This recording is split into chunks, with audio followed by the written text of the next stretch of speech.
You don't want it to appear to your future husband that you had fun with all these other guys when you were young and at your peak. And now that you're not at your peak, that you've got this guy and now those days are done. Well, telling the truth to women, because not a lot of men would, because obviously men want to benefit from going home with a woman on the first night. Right. Well, and that's what I was going to say is most guys that teach guys how to pick up women or dating coaching, they will tell the opposite of what I'm saying. They'll say, oh yeah, it's fine. Like women should they love women's liberation and, in places where women are promiscuous and sexuality. But then they don't want to marry any of those women. No. And so for the guy who never wants to settle down, who low-key does want to settle down, no matter what he says. Yeah, those guys are going to Sweden to pick up women, and then they're trying to go to Philippines to marry them. Well, it's the same that's what I'm saying. Way I've had conversations with men that are like, oh, I'm not interested in a woman if I sleep with her on the first date. And I'm like, well, did you try to sleep with her? And he's like, oh yeah, of course. I'm like, that's so hypocritical. But it is. But when you understand that. But no, that's why that you're right. Yeah. And that's why women should be listening to what we're saying. Yeah. And even if he fools you, that's not on you if you properly vet him and wait the appropriate amount of time. And also go buy something to take care of yourself until you find the right man. And I'm not trying to slut shame anyone here. It's not the point. I'm just talking from a strategic, as a young woman, these are some advice that I would give you that is going to help you in life. It's not to shame you because you're bad or wrong. That's not what this is about. This is strategy for you, but it's going to help you in your life, right? And so which brings us to the second part for young women, which is how to keep a man. Because here's the thing, because a lot of guys will say, why would I want this woman now? She just gave herself to all these men when she was at her peak. And now she's like in her 30s or whatever. And now she wants to settle down because she can't do that anymore. And so now she's giving me leftovers. That's the negative viewpoint of it. But that's not even what's actually happening a lot of the times. What's actually happening a lot of the times is she's been actively trying to find a man for her entire 20s, been screwed over by a majority of them, and then finally might find him later on. But some women, that's not the case. Some women are just partying, having fun in their 20s while they can, getting flown out all over the place. And then now they get a little older. They don't have that same power that they did. And now they're settling.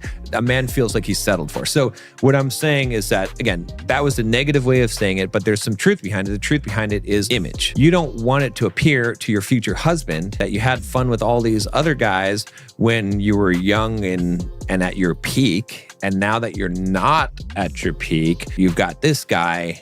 Now those days are done. Well, you should be having fun with your husband. So what I'm saying is that he doesn't want to, you want to feel like to some degree you've preserved yourself from an image standpoint. Again, I'm not saying. But I also feel like men should try to preserve themselves a little bit better. Like I know that it's in their biology, and I know that that's what they're trying to do. They also don't need to be having sex every other night with different women. And plus two, that's also, or porn. Right, exactly. These things also contribute to then finding a woman and becoming unhappy with her. Exactly. So if we're being real here right now, men should also be less promiscuous. And I'm not saying that they have to be the same amount as women. Right. But I've heard I used to have guy friends when I was single, and I've heard some disgusting numbers and things come out of their mouth. A lot of it's made up too. I'm sure a lot of it is, but also at the same time, it's not. But the thing about that too is that you got to think about what's attractive to you as a woman, and a man is a man that has standards, right? If a man will sleep with any woman,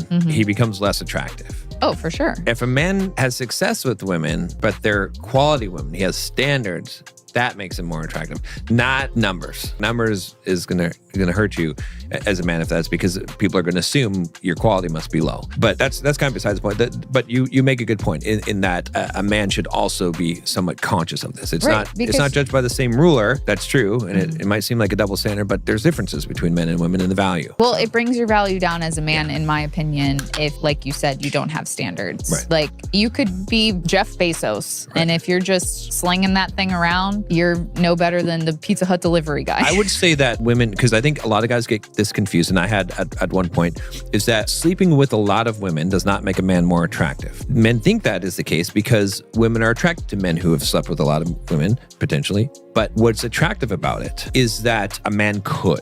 It's that women would want to. Women are attracted to men who attract women, not sleep with all the women who attract the women. So if you're a man who a lot of women want to sleep with you, right? Because of how you are, because of your status, because you can spit some fire game, you know what I mean? But you don't because you have a higher standard. That actually makes you more attractive. Right. And you know why? Because that also shows that you have willpower and that you're a strong man. Because if you fight the urge, the deepest urge that men have, which is to have sex, and you don't sleep with just everybody, you're already a more quality man for having that willpower. Sure, exactly. Than even a man that is making more money or has more status. Right. Yeah, the most unattractive trait in men is sexual desperation. That's why when we want to denigrate a man, we call him a simp. Because that makes him the most unattractive that he could possibly be in women's eyes is if he has sexual desperation. And that's why we use that, right? That's why women are attacked on their looks and men are attacked on their status or their sexual desperation.